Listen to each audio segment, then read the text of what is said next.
to have a constitution which can guarantee us free and fair elections. And we have seen what happened in Matungu and Kabuchai and all over the country. This is not what is called free and fair elections. On a day of elections, there should be total peace.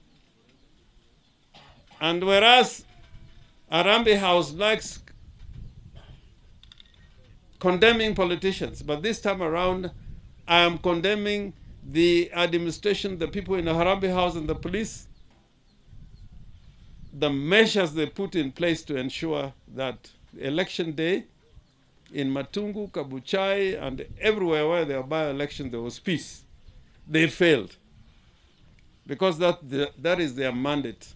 It's not the mandate of the independent and of the Electoral Commission.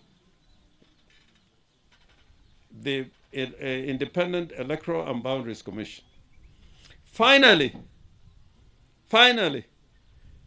I've talked about the two stages Raila and Uhuru agreed on, which was the handshake, bring peace and stability, and drive the BBI process. There are people in government, and they know who they are. Instead of being compliant to what Uhuru and Raila are doing, instead of making sure that the BBI process succeeds with millions and millions of votes so that it's overwhelming, they are now considering the question of succession in 2022. Civil servants must be subject to political authority, to civilian authority. And we know what these characters are trying to do to determine who becomes president in the year 2022. Those characters are undermining the authority and the goodwill and the vision of Uhuru Kenyatta and Raila Amolo Odinga. Harambee House and all government institutions which are subject to civilian authority should keep away from the question of determining the political leadership that will arise in the year 2022. That is not their responsibility. Some of them tried when Kibaki was retiring. They didn't succeed. During the first Kenyatta government, they tried, they didn't succeed. And even this one, they are not going to succeed. So we plead with them, do your job. And BBI should not be their responsibility. BBI should come back to the elected political representatives so that we can go to the people of Kenya and make sure they vote overwhelmingly for BBI. Because it would be a shame if you had 3 million signatures and only 3 million people vote for BBI.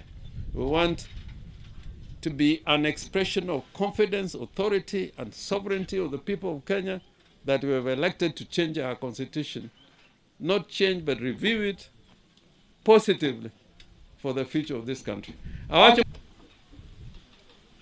there are Kenyans who forget that as of February 2018, we did not have a country called Kenya.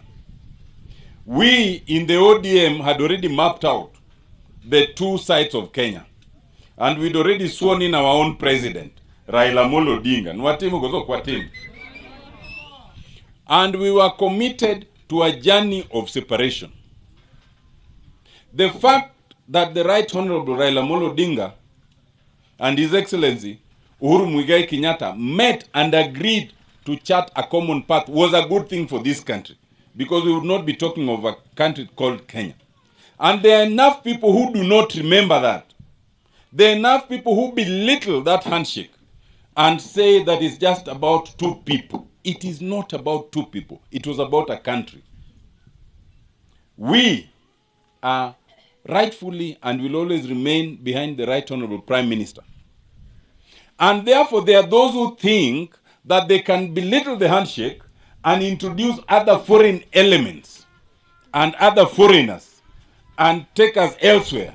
We want to remind them that where we were in 2018, as of February, Nyasachi elwanya lodo kanyo anytime kata sani. Awach ni kigozo ka awach ni. The handshake was about this country and the future of this country. A separate issue is about the presidency.